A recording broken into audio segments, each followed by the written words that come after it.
I want to start with a sound a knock dot three knocks. Actually, quiet ones. Like whoever was on the other side wasn't sure they had the right to be there. I almost didn't answer. I was in the middle of making breakfast. Amara was getting ready for school. It was just a regular Thursday morning. And then I opened that door. And my entire past was standing on my front porch. My mother. 19 years of silence. And she's standing there holding a grocery bag like she just stopped by. I'm going to tell you everything. But to understand that moment, what it meant, what it cost me, what I still don't know how to feel about it, you have to come back with me. All the way back to when I was 19 years old and my world fell apart in a single conversation. Growing up, I was the good one. That was my role in the family. Good grades, good behavior, no trouble. My parents immigrated here with almost nothing, and I was their proof that the sacrifice was worth it. That was a lot of weight to carry, but I carried it. Happily, mostly. Because I loved them. College was never a question. It was a given. I got into a 4-year university. I was pre-business. I had a plan mapped out down to the semester dot. And then I met Derek. Derek was not in the plan. He was 26. He'd done 1 semester of community college, and then gone straight into the trades. His father was an electrician. His uncle was an electrician. It was the family business, basically. He was licensed. He was good at what he did. And he was the most genuinely kind person I had ever met in my life. That my parents took one look at him and saw everything they were afraid of. No degree. No office. No title. My father literally asked him at dinner one time. Our first and only family dinner together. So what's your plan to move up? Like what Derek did wasn't real work. Like it didn't count. Derek handled it with more grace than I could have. But I watched it happen and I felt sick. We kept dating. I kept it quieter at home than I should have. And then, 4 months in, I found out I was pregnant. I've replayed the conversation with my parents so many times that it almost doesn't feel real anymore. It's like a scene from someone else's life that I've watched too many times. I told them on a Sunday. After dinner, I thought, I don't know what I thought. That they'd be upset. And then we'd figure it out together. That's what families do, right? My mother went still. Completely still. That scared me more than anything. My father asked whose it was. I told him. And something shifted in his face. Not just disappointment. Something colder than that. He said, "You have 2 choices. You end the pregnancy. You stop seeing this man. And we move forward. Or you go with him. And you're on your own. Those are the only 2 options I'm offering." I said, "That's not a choice, Dad. That's an ultimatum." He said, "Yes." I looked at my mother. And she looked at the table. That was the moment I knew. She wasn't going to fight for me. She was going to let him lead, the way she always did.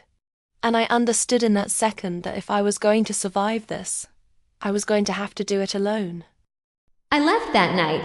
I drove to Derek's apartment. I knocked on his door, and when he opened it and saw my face, he just stepped aside and let me in without a single word. That's who Derek is. 2 days later, my father changed the password on my tuition account. A week after that, my mother texted me a text and said that until I made better decisions, it was better if we didn't talk. I was 19, 8 weeks pregnant, and I had just been deleted from my own family. Okay, this is the part I really want you to hear. Because when people hear a story like this, they sometimes picture the girl falling apart, crying on the floor, barely surviving. And yes, I had those nights. I won't lie to you. There were nights in that first apartment where I sat on the bathroom floor and cried until I had nothing left. Pregnancy hormones plus abandonment is not a combination I would wish on anybody. But here's the thing about hitting a wall at 19. You don't have enough history yet to believe it's permanent. You just get back up. Because what else are you going to do? Derek and I moved into a 2-bedroom apartment in a part of town that was, let's say, character-rich. We had a second-hand crib and a card table and a coffee maker that took 10 minutes to produce 4 ounces of coffee. And we made it work. I transferred to community college. Took night classes when I could. Took online classes when I couldn't leave the baby. It took me 7 years to finish what should have taken 4. But I finished. Derek built his business from the ground up. One job at a time, one referral at a time. He's not just an electrician anymore. He owns an electrical contracting company. He employs 14 people. He coaches Amara's cousin's Little League team on Saturdays because that's just how he is. We got married when Amara was 2, small ceremony. My side of the family, nobody. His side, everybody. They welcomed me like I'd always been there. Amara is 19 now. She is brilliant and funny and a little terrifying in the best way. She got into her first choice school. And here's the part that still gets me. She got a full academic scholarship. The same kind of future my parents said I was throwing away. My daughter earned it on her own terms. My parents missed every single minute of it. About 2 years ago, I got a call from my Aunt Rosie, my mother's sister. She and I had stayed loosely in touch over the years. Birthday texts here and there, checking in during the holidays. She was the only one who never fully cut me off. She called to tell me my father had been diagnosed with heart failure. I sat with that information for a long time. I thought about calling. I wrote drafts of texts I never sent.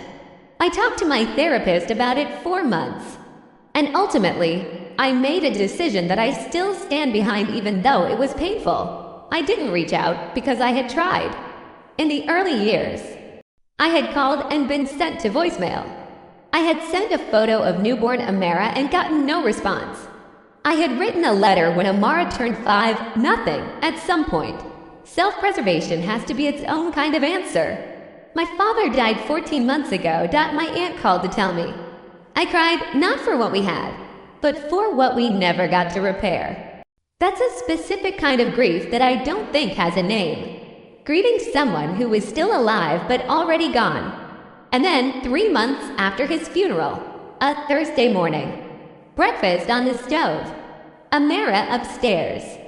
I opened the door and my mother looked at me, and her face just crumpled. She said, "I brought you these," and she held up the grocery bag. Inside, plantains, the kind I loved as a kid. She had driven 40 minutes to the specific store that carries them, apparently. She told me that later. I stood in the doorway for what felt like a full minute. Part of me wanted to say it took you 19 years and a bag of plantains. But I looked at this woman who was my mother, who looked smaller and older and so tired, and I said, "Come inside." We sat at my kitchen table for 4 hours.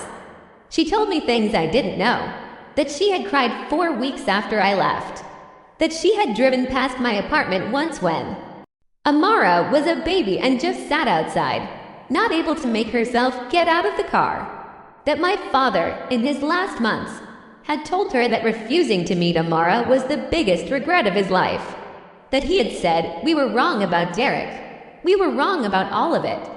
She told me she had started driving to my house 3 separate times over the past year and turned around each time. And then she put an envelope on the table. Inside was a letter my father had written, handwritten 6 pages. He wrote it in the hospital. I read it right there. My mother sat across from me and waited.